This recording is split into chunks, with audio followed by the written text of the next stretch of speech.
नमस्कार। मुद्दा तो है में आपका स्वागत है और मैं हूं आपके साथ मनोज वर्मा। आज मुद्दा है बजरंग दल पर सवाल, सियासी बवाल। लेकिन हम बात करेंगे चुनाव में सेट होते हिंदुत्व के एजेंडे पर। विकास से शुरू हुई चुनावी राजनीति अब हिंदुत्व के एजेंडे पर सिमटती दिख रही है। कर्नाटक में कांग्रेस ने अपने घोषणा पत्र में बजरंग दल पर प्रतिबंध लगाने की बात की तो पीएम नरेंद्र मोदी ने पलटवार किया। पीएम ने कहा कि कांग्रेस ने राम को ताले में बंद किया और अब बजरंगबली के भक्तों को बंद करने की धमकी दे रही है। प्रधानमंत्री के बयान के बाद मध्य प्रदेश में गृह मंत्री नरोत्तम मिश्रा ने कमलनाथ को पत्र लिखकर कर्नाटक कांग्रेस के घोषणा पत्र पर स्पष्टीकरण मांगा और पूछा कि क्या कमलनाथ बजरंग दल पर बैन लगाने से सहमत है। जवाब में कमलनाथ ने सीधे बैन लगाने की बात न करते हुए सुप्रीम कोर्ट की गाइडलाइन का हवाला दे दिया, जिसमें नफरत फैलाने वाले संगठनों पर बैन की बात कही है। इससे 2 दिन पहले ही कांग्रेस ने कहा था कि वह जनता को असली और नकली हिंदू का अंतर समझाएगी, लेकिन अब बजरंग दल के बहाने मिश्रा ने उल्टे कमलनाथ की घेराबंदी कर दी। ऐसे में सवाल ये है कि क्या चुनाव के पहले कमलनाथ कर्नाटक की तरह एमपी में भी हिंदू संगठनों के विरोध में खड़े होंगे या फिर सॉफ्ट हिंदुत्व की रणनीति पर काम करते हुए कोई दूसरा रास्ता निकालेंगे, ये जानेंगे। लेकिन पहले देखते हैं ये रिपोर्ट।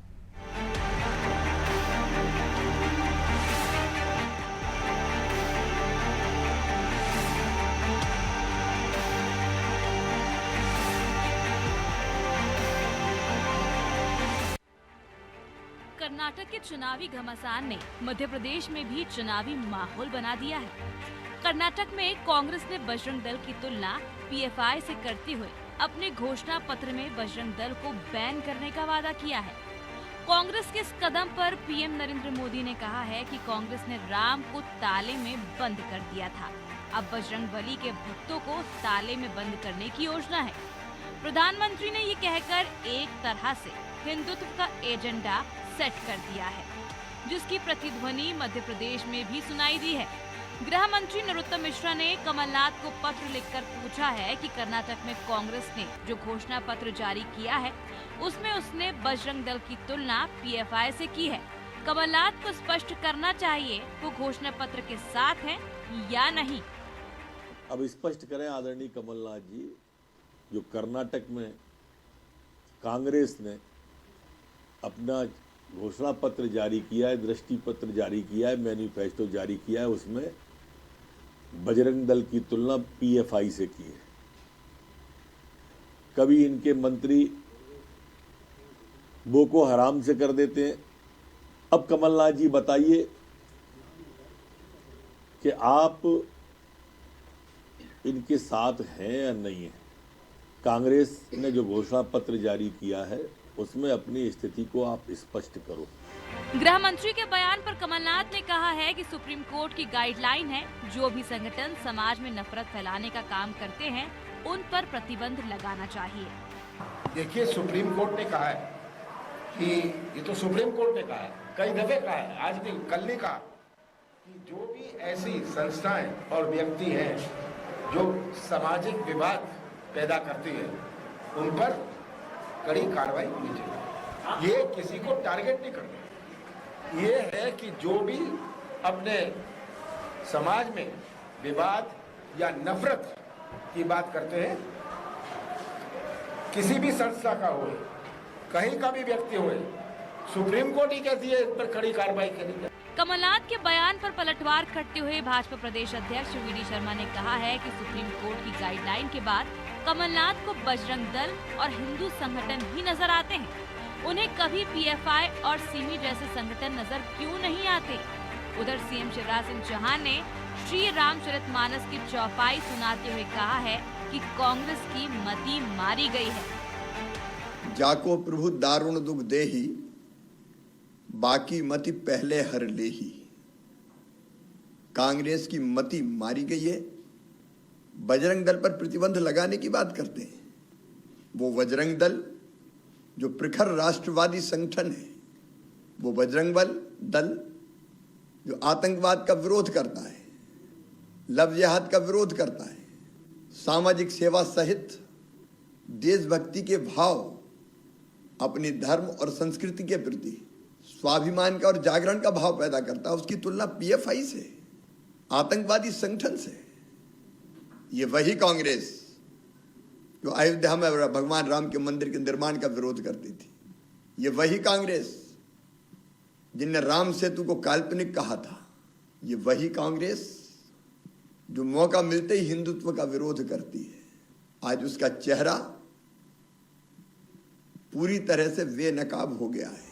कर्नाटक में कांग्रेस के घोषणा पत्र पर मध्य प्रदेश में भाजपा कमलनाथ को घेरने में कामयाब हो गई है।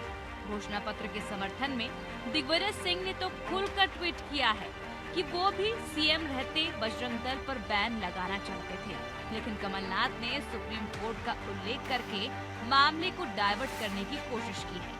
पर भाजपा का तीर सही निशाने पर लगा है। हनुमान भक्त कमलनाथ को दूसरे हनुमान भक्त यानी बजरंग दल के समर्थकों के विरोध में खड़े होना भारी पड़ सकता है। उधर हिंदुत्व का एजेंडा भाजपा के लिए फायदेमंद रहेगा। ये रिपोर्ट अनादि टीवी।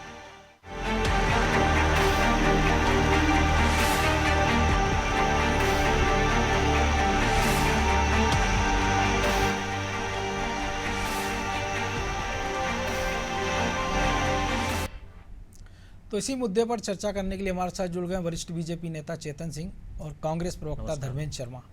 आप दोनों का बहुत स्वागत है। तो धर्मेंद्र जी, आप ही के पास कि जो चुनाव स्थानीय मुद्दों पर लड़ रही थी कांग्रेस पार्टी हिमाचल की तर्ज पर, तो पहले मल्लिकार्जुन खड़गे, नालायक, सांप, तमाम सारे इशू पे चले जाते हैं, और अब पहली पार्टी हो गई आपकी जो अपने मैनिफेस्टो में कह रही है कि अगर सरकार बनी तो किसी एक दल पर आप प्रतिबंध लगाएंगे, और अगर वो वाकई दल अतिवादी है या उसके कार्यकलाप ठीक नहीं है तो अभी तक 4.5 साल हो गए, छत्तीसगढ़ में उस पर बैन क्यों नहीं लगा, राजस्थान पे बैन क्यों नहीं लगा, या हिमाचल में भी सरकार बने आपका बन गई है तो वहाँ उसकी प्रोसेस क्यों नहीं शुरू किया? नमस्ते मनोज जी, सबसे पहले तो मैं भाजपा के नेताओं से आग्रह करूंगा कि वो देश की जनता से माफी मांगे। एक ऐसे दल से हमारे आराध्य देव बजरंगबली की तुलना की है जो इस देश का माहौल बिगाड़ने का काम करता है, सांप्रदायिक सौहार्द को बिगाड़ने का काम करता है और नफरत फैलाने का काम जो संगठन करता है। तो वही तो मैं पूछ रहा हूँ धर्मेंद्र जी कि जब वो सब इतना करता है तो अभी तक उस पर प्रतिबंध क्यों नहीं? जी मैं कंप्लीट कर लूं जी। मेरा कहना साफ है और कांग्रेस पार्टी का भी कहना साफ है। जो संगठन इस देश के सामाजिक ढांचे को, ताने बाने को तोड़ने का काम करता है, नफरत फैलाने का काम करता है, उस व्यक्ति से मर्यादा पुरुषोत्तम प्रभु श्री राम के अनन्य भक्त बजरंगबली की तुलना करना ये कहां तक उचित है? अरे कल को कोई बजरंग बली के नाम पर एक माफिया सेंट बना लेता है और वो कोई घोटाला करता है और उसके ऊपर ईडी, सीबीआई, इनकम टैक्स का अगर छापा पड़ता है तो क्या उसको भी आप बजरंग बली से जोड़ेंगे? बजरंग बली का नाम लिखने से आचरण बजरंग बली के जैसा नहीं हो जाता। बजरंग बली तो प्रभु श्री राम के अनन्य भक्त हैं, वो मर्यादा पुरुषोत्तम के भक्त हैं। मर्यादा पुरुषोत्तम समाज में मर्यादा के साथ रहना सिखाते हैं। सर्वधर्म संभाव की उत्तम धारणा अगर किसी को सीखनी चाहिए तो मर्यादा पुरुषोत्तम प्रभु श्री राम के चरित्र से सीखना चाहिए। उनके भक्त हनुमान जी का नाम घसीटकर ये सनातनियों का अपमान कर रही है भारतीय जनता पार्टी। कल को कोई बजरंग नाम का व्यक्ति किसी की हत्या कर दे तो क्या आप उसको बजरंगबली से जोड़ेंगे? किसी बजरंग के नाम का व्यक्ति कोई दुराचार कर दे तो क्या आप उसे प्रभु श्री हनुमान जी के नाम से जोड़ेंगे? क्या ये आप देश को कहां ले जाना चाह रहे हो? अगर आपको जवाब ले लेता हूं चेतन सिंह जी, असल मुद्दों पर जो कुछ कह रहे हैं धर्मेंद्र शर्मा आपने सुना भी है। रही बात बजरंग दल की, पीएफआई की, आईएसआई की, इसके बारे में उत्तम उदाहरण अगर भाजपा के नेताओं को जानना है कि ये किस प्रकार के संगठन है तो अपने ही नेता ज्योतिरादित्य सिंधिया से जाकर पूछ लें। उनका वीडियो अगर इनके पास नहीं हो तो मैं भेज देता हूं कि बजरंग दल कैसा संगठन है। वो तो अगर आएगी तो धर्मेंद्र शर्मा बहुत सारी चीजें, फिर बहुत सारे नेताओं के बयान आपके भी निकलेंगे, लेकिन जो मूल मुद्दा चेतन सिंह जी जो कुछ कह रहे हैं धर्मेंद्र शर्मा कि आप बजरंग बली को कहाँ जोड़ गए हैं? एक संगठन की बात हो रही है और आप भगवान पे ले जा रहे हैं। देखिए मनोज जी, हम थोड़ी ना जोड़ते हैं। ये तो जिन लोगों ने घोषणा पत्र जारी किया उनसे पूछो, उनको इस हिंदुस्तान में टुकड़े टुकड़े गैंग दिखाई नहीं देती? उनको इस हिंदुस्तान में पीएफआई दिखाई नहीं देते? उनको इस हिंदुस्तान में जो हमारे सीमावर्ती राज्य हैं वहाँ का पलायन नहीं दिखता है? उनको आतंकवादियों में दोस्ताना नजर आता है? जो हमारी भारतीय सेना पर पत्थर फेंकते हैं उनके बारे में कभी दो शब्द सुने? इनके बारे में इनके मुंह से कभी सुना आपने? बलात्कारियों को लेकर किस प्रकार के समर्थन के नारे इनको, इनके गठबंधन के नेताओं के हैं, ये इस देश में किसी से छिपा नहीं है। माताओं बहनों को लेकर के किस प्रकार का ट्वीट है? क्या राहुल गांधी के उस बयान से आप सहमत हैं कि बजरंगबली तो अरे थोड़ी है, आप किसी भी माताओं, मंदिर में बहनों लोग पर जाते हैं तो नाम वहां पर लेने केवल का लड़कियां छेड़ने की इस दृष्टि से देश जाते हैं। द्वारा ये कांग्रेस के नेताओं का हमारे वर्जन, ये कांग्रेस के नेताओं की इन्होंने सोच है। बजरंग क्या दल आपके यहाँ जो आपके लोग मंदिरों में जाते हैं उनकी नीति नियत यही है कि हमारी माताओं बहनों को छेड़ने जाएं? और बजरंग दल का सुन लीजिए, मुंह चलाना बंद करिए, मैंने सुना ना आपको धर्मेंद्र जी, शर्मा जी, एक-एक मैंने करके, सुना आपको, एक-एक करके, मैंने एक-एक सुना करके। आपको, फिर आप मैंने सुन लिया ना सुन आपको। नहीं पाएंगे। और रही बजरंग दल की बात, तो बजरंग दल का गठन इसलिए हुआ कि इस देश में जितने भी आताताई हैं, जितने भी प्रभु राम के भक्तों पर अत्याचार दुराचार करने वाले लोग हैं, इन सबको ठीक करने का काम बजरंग दल के पास है। और बजरंग दल को लेकर के जिस प्रकार शर्मा जी, अगर आपका मत है ना, तो इस हिंदुस्तान में जहां भी अगर आपकी सरकार है, अगर आप में दम होती तो आप उन पर बैन करते। और आपके दिग्विजय सिंह जी ने और कांग्रेस ने लगातार कई बार, चाहे वो संघ का मामला हो, चाहे बजरंग दल का मामला हो, आपने बैन किया है और हर बार सुप्रीम कोर्ट ने उस बैन को खारिज किया। इसका मतलब यह है कि इस हिंदुस्तान में राजनीति के साथ हिंदुओं के प्रति जो नफरत का तुम्हारा पारा है ना, वो 100% के ऊपर जाकर के बोलता है। और यही कारण है कि हिंदुस्तान में जिस प्रकार से आपने प्रभु राम के चरित्र को, भगवान श्री राम के जन्म को आपने मानने से इंकार किया, इस देश की जनता ने प्रदेश से लेकर के देश तक में आपको और आपके विचारों को मानने से इंकार कर दिया। रही बात इस हिंदुस्तान में रहना है तो वंदे मातरम कहना होगा, इस हिंदुस्तान में रहना तो प्रभु श्री राम के बारे में गुणगान करना होगा, इस देश में रहना है तो बजरंगबली की आराधना करनी होगी। इस आराधना में अगर किसी ने भी संकट की भूमिका डाली तो उसका इलाज बजरंग दल करेगा। बजरंग दल वो इकाई है, बजरंग दल राष्ट्रभक्त के लोग हैं। बजरंग दल के लोग ये टुचियागिरी करने नहीं जाते हैं, चुप चुप के देश को तोड़ने नहीं जाते हैं, टुकड़े टुकड़े गैंग का समर्थन करने नहीं जाते हैं, बुरके में छिप करके समर्थन करने नहीं जाते हैं। ये भारतीय जनता पार्टी से समर्थित जो भी विचार है, ये राष्ट्रवाद को लेकर के।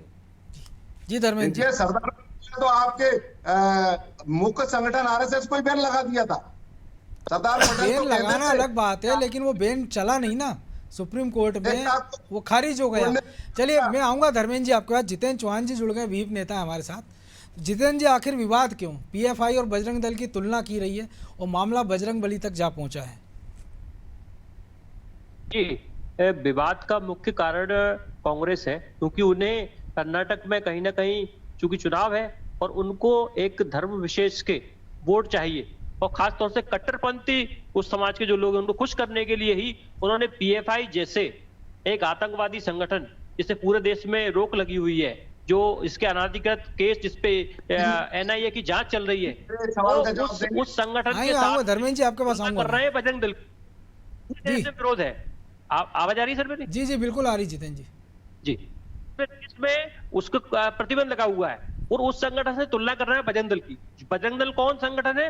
जो हिंदू बहन बेटी की रक्षा करता है, जो गौ माता की रक्षा करता है, जो लव जिहाद को रोकता है, जो रक्तदान करता है, ब्लड डोनेशन करता है, और उसको उससे तुलना कर रहे हैं पाएगी। समझ सकते हैं? सबसे बड़ी बात यह है कि जो व्यक्ति राम को नहीं मानते, जिन्होंने सुप्रीम कोर्ट में लिखित में कहा कि हम राम, सुप्रीम कोर्ट में लिखित में कहा जिन्होंने कि राम नहीं, राम काल्पनिक है, तो राम को नहीं मानते तो राम भक्त हनुमान को नहीं कैसे मानेंगे? और राम भक्त हनुमान को नहीं मानेंगे तो हनुमान जी के सिरे पे काम करने वाला संगठन है बजरंग दल, तो कैसे मानेंगे? स्वीकार नहीं कर सकते। तो कहीं ना कहीं मानसिकता का फर्क है और यही उनकी मानसिकता है। क्या ये हमारा जिस प्रकार से सीधा सीधा साथ है, जब तन से सर से जुदा के नारे लगे थे पूरे देश में और हिंदुओं को सर जुदा की धमकी दी जा रही थी, तब बजरंग दल सबसे पहले आगे आया था। उसने अपनी हेल्पलाइन जारी की थी हिंदुओं के लिए, कोई कांग्रेसी नहीं आया था किसी की मदद के लिए, और उनके समर्थन करने वाले लोग कांग्रेसी शासित राज्य थे और वहां पर बजरंग दल ने खुला विरोध किया था कानून के दायरे में रहकर पीएफआई का। इसलिए कहीं ना कहीं पीएफआई का समर्थन कांग्रेस करती है और करती आ रही है, और उन्हें वहां पर धर्म विशेष के वोट चाहिए। मेरा मानना यही है। तो धर्मेंद्र जी, एक तरफ पूरी कांग्रेस, धर्मेंद्र जी पूरी कांग्रेस सॉफ्ट हिंदुत्व पे जा रही है, आपकी पीसीसी भगवा रंग में रंगी नजर आती है, राम भगवान के वहाँ पे पोस्टर लग जाते हैं, आप हनुमान चालीसा पूरी कांग्रेस करती है, कमलनाथ हनुमान भक्त हैं, वो कहते हैं, वो खुद भी सीधा सीधा नहीं बोल रहे हैं इस विवाद में, वो भी ये कह रहे हैं कि सुप्रीम कोर्ट की गाइडलाइन है। तो बाकी के कांग्रेस नेता इस लाइन को क्यों आगे बढ़ा रहे हैं? और कर्नाटक का विवाद है तो मध्य प्रदेश में उसको बखेड़ा क्यों? क्योंकि आपको नहीं लग रहा है कि जो मेहनत कमलनाथ सॉफ्ट हिंदुत्व की ओर ले जा रहे हैं कांग्रेस को, वो दिग्विजय सिंह जैसे नेता वापस उसको वहीं लाकर खड़ा कर देते हैं जहाँ कांग्रेस पहले खड़ी थी? देखिए मनोज जी, सॉफ्ट हिंदुत्व और नरम हिंदुत्व कुछ नहीं होता। हिंदुत्व हिंदुत्व होता है, और हम सभी लोग सनातनी हिंदू हैं, मानते हैं, हिंदू हैं, और धर्म हमारा है। धर्म की ठेकेदार भाजपा नहीं है, और हम सनातनी हिंदू हैं, हमें गर्व है इस बात पर। लेकिन हम ढोंगी नहीं है, हम झूठ नहीं बोलते, हम धर्म पर राजनीति नहीं करते। आप बताइए, आप बजरंगबली का आप नाम लेकर बताइए, किसी जब क्या- पीसीसी का ट्विटर हैंडल भगवा हो जाता है, कमलनाथ की प्रोफाइल पिक्चर में हनुमान जी आ जाते हैं, पीसीसी पर राम भगवान के पोस्टर लग जाते हैं। अरे मनोज जी, भगवा का ठेकेदार क्या बीजेपी है? ठेकेदार नहीं है। मैं तो आपसे सवाल कर रहा हूँ कि आप उस रंग में क्यों रंग, जब कांग्रेस धर्मनिरपेक्षता की बात कर रही है, सब दलों को साथ लेके करने का बात कर रही है, तो जिसका धार्मिक आस्था वो करे, उस पे आपकी पार्टी का रंग क्यों भगवा हो जाता है? का प्रतीक है भगवा। भाजपा भगवा की ठेकेदार नहीं है। भाजपा भगवा हमारे मंदिर का ध्वज है, भगवा हमारी पहचान है, भगवा हम भी पहनते हैं, और भगवा की ठेकेदार भाजपा कहां से हो गई? भारतीय जनता पार्टी इस देश को नफरत के नाम पर तोड़ने का काम कर रही है। आप मुझे बताएं, बजरंगबली का नाम लेकर आप किसी की हत्या कर दो तो ये जायज है क्या? कल को कोई एक अवैध कारोबार करने वाला व्यक्ति अपनी लेकिन इसी देश में एक मामूली सी टिप्पणी पे एक व्यक्ति की गला काट के हत्या कर दी जाती है अतिवादी संगठनों द्वारा, आप उसका नाम नहीं ले रहे हो। ऐसे तमाम उदाहरण हैं। अरे साहब, हम तो एक तरफ से कह रहे हैं ना, पीएफआई, आईएसआई, बजरंग दल, इन सब के बारे में अगर आपको डीपली जानना है तो ज्योतिरादित्य सिंधिया जी से पूछ लीजिए, उन्होंने बताया, उनका वीडियो मेरे पास है। भाजपा के नेताओं को अगर चाहिए हो तो मैं भेज देता हूं। अरे वीडियो तो गुलाम नबी आजाद का भी मिल जाएगा, शरद पवार का ही मिल जाएगा, लेकिन जो मूल मुद्दा हम तो उसकी बात कर रहे हैं कि आज मध्य प्रदेश में इस पे चर्चा क्यों? क्योंकि छत्तीसगढ़ में भी भूपेश बघेल कह रहे हैं कि हम प्रतिबंध लगाने पर विचार करेंगे। मनोज जी, हम प्रभु श्री राम के भक्त हैं, और उनके सबसे बड़े भक्त, अनन्य भक्त बजरंगबली हनुमान जी महाराज हैं। हम सब उनकी पूजा करते हैं, हम रोज हनुमान चालीसा करते हैं। आप किसी ऐसे संगठन से जो नफरत फैलाने का काम करता है, उनका नाम अगर रख लें और फिर उनकी तुलना उससे करें, ये भगवान का अपमान नहीं है? ये हिंदू धर्म और सनातन धर्म का अपमान नहीं है क्या?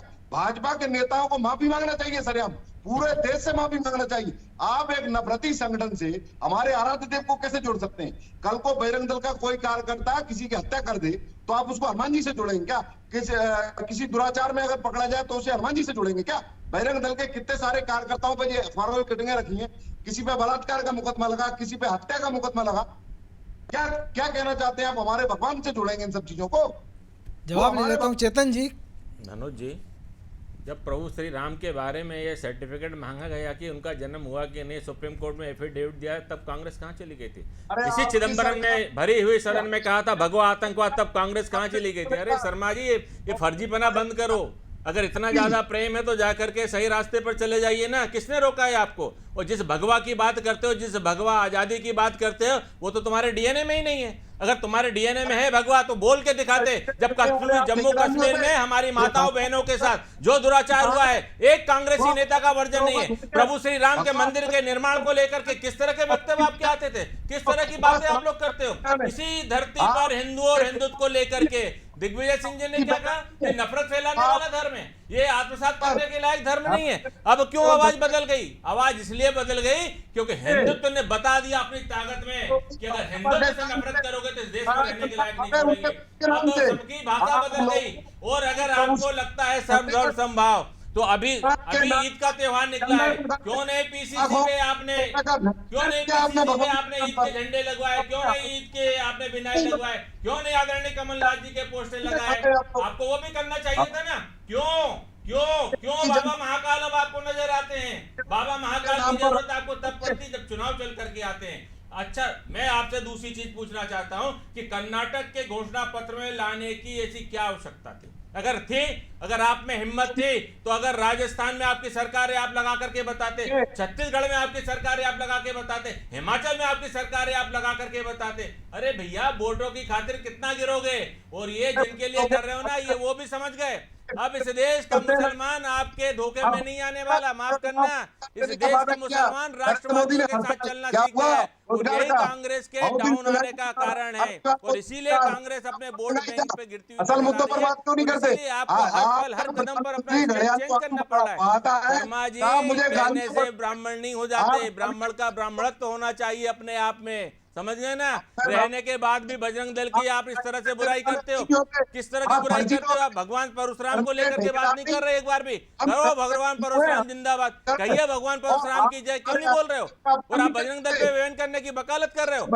हमारे एक भी बजरंगी ने, सिंगल किसी बजरंगी ने बजरंगबली का अपमान नहीं किया। किसी बजरंगबली के लोगों ने, किसी ने भी रामचरितमानस को लेकर के प्रश्न नहीं किए। अगर है आप ब्राह्मण हो तो जिन लोगों ने रामचरितमानस पर उंगली उठाई है, करो आप अभी आलोचना उनकी, करिए आप आलोचना। जिन लोगों ने रामचरितमानस के अस्तित्व को लेकर के गलत बातें की है, करिए। आपके कांग्रेस के पार्टी के नेताओं ने किया है, आपके दिग्विजय सिंह जी ने आलोचना की है, आप कहिए कि ये आलोचना गलत थी दिग्विजय सिंह जी ने। मैं मान जाऊंगा आपको कि नहीं, आप हिंदुत्व की राह पर हो, आप भगवान की राह पर हो, और आप भी बजरंगी हो, और आप भी बजरंगबली की पूजा करते हो। मैं मान जाऊंगा धर्मेंद्र जी, कोई संशय नहीं, कोई टेक भाजपा का नहीं है, हिंदुत्व पर कोई टैग भाजपा का नहीं है, ना हम कोई सर्टिफाइड एजेंसी है। लेकिन विचारों के साथ इस हिंदुत्व और सनातन धर्म के लिए हम जीते हैं, और हिंदुत्व और सनातन धर्म के लिए मरने को भी तैयार हैं, इतना जरूर हम कहेंगे। लेकिन ये दो मुंह के साथ चलने वाले लोग हम नहीं हैं।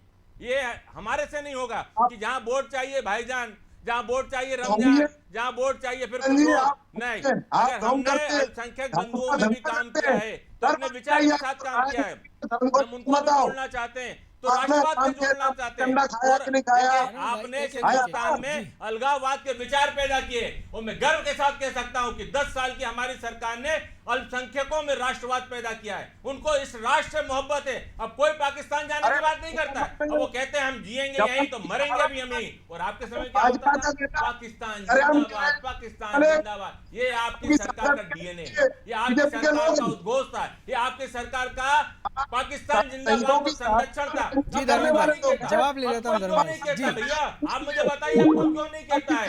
बोलिए अभी, बोलिए आप। उनके सांसों पर राजनीति की भारतीय जनता पार्टी ने। आप लोग जवाब दीजिए। अपने विचार पे राजनीति की, हमने हिंदुत्व पे राजनीति की, हमने सनातन धर्म पर राजनीति की, हमने हिंदुस्तान के तिरंगे को नमस्कार और साक्षात जिन लोगों ने दंडवत होकर प्रणाम किया है, वो किसी भी जात धर्म पंथ मजहब के हो, हमने उन सबको आत्मसात करके राजनीति की है। हमने सबका साथ, सबका विकास और सब पर विश्वास राजनीति की है। जी धर्मेंद्र चेतन जी, आप सतपाल मलिक के इंटरव्यू का जवाब दीजिए। दे दिया जवाब। वो हर बात के जवाब देना भी जरूरी नहीं है, हर बात का जवाब देना भी जरूरी नहीं है। जो लोग देश के लायक नहीं है उनकी बात का जवाब भारतीय जनता पार्टी कतई नहीं देगी। मैंने कहा ना, जो देश के लायक नहीं है उनका जवाब हम देने के लिए अधिकृत नहीं है। जितेंद्र जी, एक छोटी सी प्रतिक्रिया, क्योंकि समय की कमी है। ये सारा कुछ चुनाव के समय क्यों होता है कि कभी बजरंग दल पर बैन की बात, कभी संघ पर बैन की बात, आरोप प्रत्यारोप, कभी सावरकर, कभी गोडसे। जी स्वाभाविक है ना, देख रहे हैं आप ना उनकी प्रतिक्रिया जिस प्रकार से वो दे रहे हैं, कि वो कहीं ना कहीं उनको वर्ग विशेष के वोट खिसकते हुए जब नजर आते हैं, क्योंकि उन्हें लगता है कि हिंदू के वोट तो हमें मिलने वाले हैं नहीं, वो कहीं ना कहीं डिवाइड हो जाएंगे, तो इसलिए उन्हें वर्ग विशेष वोट चाहिए। जब हम बजरंग दल को, आरएसएस को, राष्ट्रीय स्वयंसेवक संघ को, या कोई हिंदूवादी या सावरकर, उसको जब तक हम बुरा भला नहीं कहेंगे तब तक वो हमें, जो कट्टरपंथी लोग हैं, वो हमको स्वीकार नहीं करेंगे, और स्वीकार नहीं करेंगे तो वोट नहीं मिलेंगे। तो कहीं ना कहीं सीधी बात है, पीएफआई को बजरंग दल से तुलना करना मतलब क्या? कट्टरपंथी लोगों को अपनी स्वीकारता दिलाना कि भाई देखो, हम आप पीएफआई का तो ये लोग कर रहे हैं, लेकिन हम बजरंग दल का भी विरोध कर रहे हैं, हम बजरंग दल को गाली दे रहे हैं। तो हम जब बजरंग दल को गाली देंगे तो कट्टरपंथी लोग हमारा समर्थन करेंगे। बहनों के साथ कुल मिलाकर कह सकते हैं कि ये पूरा का पूरा जो चुनावी एजेंडा और चुनाव कारण है, क्योंकि समय की कमी है। एक छोटी सी प्रतिक्रिया जी चेतन जी। मनोज जी, मुझको लगता है कि जिस प्रकार से साफ हिंदुत्व पर कमलनाथ जी ने चलना चालू किया है, और जो उन्होंने अपने आप को शो किया कि हम भी प्रभु श्री राम और हनुमान के भक्त हैं, तो कांग्रेस का एक वो वर्ग है जो नहीं चाहता है कि उनके नेतृत्व में इस मध्य प्रदेश में कांग्रेस स्थापित हो, कांग्रेस आगे बढ़े। ये गुटों की राजनीति है, ये इनके अंदर खाने की राजनीति है, और यही इनका चाल चरित्र। छोटा सा जवाब धर्मेंद्र भाई, छोटा सा जवाब, समय की कमी, छोटा सा जवाब। चेतन जी को चिंता करने की जरूरत नहीं है, हम हनुमान भक्त हैं, राम भक्त हैं, और कमलनाथ जी के नेतृत्व में पूर्ण बहुमत की सरकार मध्य प्रदेश में कांग्रेस पार्टी बनाने जा रही है। आपके बिल्कुल, चलिए अब समय की कमी है इसलिए चर्चा को विराम देंगे। धर्मेंद्र जी आपका, चेतन जी आपका, जितेंद्र जी आपका बहुत बहुत धन्यवाद। तो उम्मीद की जाना चाहिए कि ये जो राम भक्ति हनुमान भक्ति है चुनाव तक सिमट के ना रह जाए, चुनाव के पहले भी रहे और चुनाव के बाद भी रहे। लेकिन सबसे बड़ा सवाल यही है कि चुनाव के इस दौर में क्यों ऐसे प्रतीकों को घसीटा जाए, वो भी केवल इसलिए क्योंकि आपको वोट चाहिए। तो उम्मीद की जाना चाहिए कि राजनीतिक दल इससे सबक लेंगे और आगे से इन सबका ध्यान रखेंगे। तो मुद्दा तो है मैं आज इतना ही, मुझे दीजिए इजाज़त और आप देखते रहिए अनादि टीवी। नमस्कार।